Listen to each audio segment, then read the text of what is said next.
কৃষি গবেষণা ইনস্টিটিউট থেকে আজকে পেঁপে চারা আসছে। আবার ব্রয়লার বাচ্চা সকাল ভোরে নিয়ে আসছিলাম। ব্রয়লার বাচ্চাও বোরিং করতে হবে। আজকে প্রচুর কাজ। প্রথমত সকাল ভোরে ৬টা বাজে উঠে আমি ব্রয়লার বাচ্চা নিয়ে চলে আসছিলাম।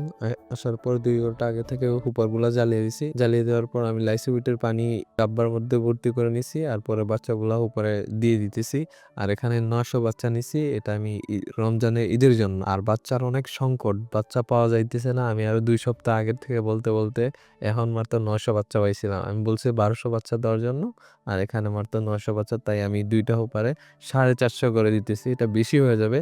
তাই আমি কই না কম আরেকটু এখন গরম পড়ে দিনের বেলায়। তাই আমি বাচ্চাগুলো বোরিং করে নিতেছি। আর সকালের খাবার এখনো খাওয়া হয় নাই। বাচ্চা বোরিং করার পরে আবার চারা নিয়ে আসবে বাবা। চারাগুলো আবার লাগাতে হবে পেঁপের চারা। এখন ওয়েদারটা একটু ঠান্ডা গরমে আছে। আর এখন চারা লাগাতে হবে। আর বাবা চলে আসছে। এখন আমি চারাগুলা সিএনজি থেকে নামিয়ে নিব। আর এগুলা পেঁপের চারা, শাহী পেঁপের চারা। এটা হাইব্রিড জাতের হবে মনে হয়। এটা গবেষণা করে ওরা কি করছে আসলে আমি এটা সম্পর্কে ভালোমতো জানি না।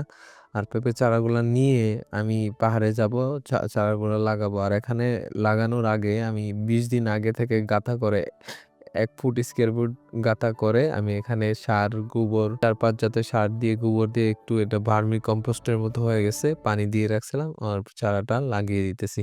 আর খামারের কাজ করতে আবার দিন শেষ হয়ে যায়। কোথায় দিয়ে যে শেষ হয়ে যায় তাও জানি না। পরে আবার আইসা আবার বাচ্চাকেও পানি দিতে হবে, ব্রয়লার বাচ্চাকে। আর আপনাদের কেমন লাগছে কমেন্টে লিখে যাবেন। আল্লাহ হাফেজ, ভালো থাকেন।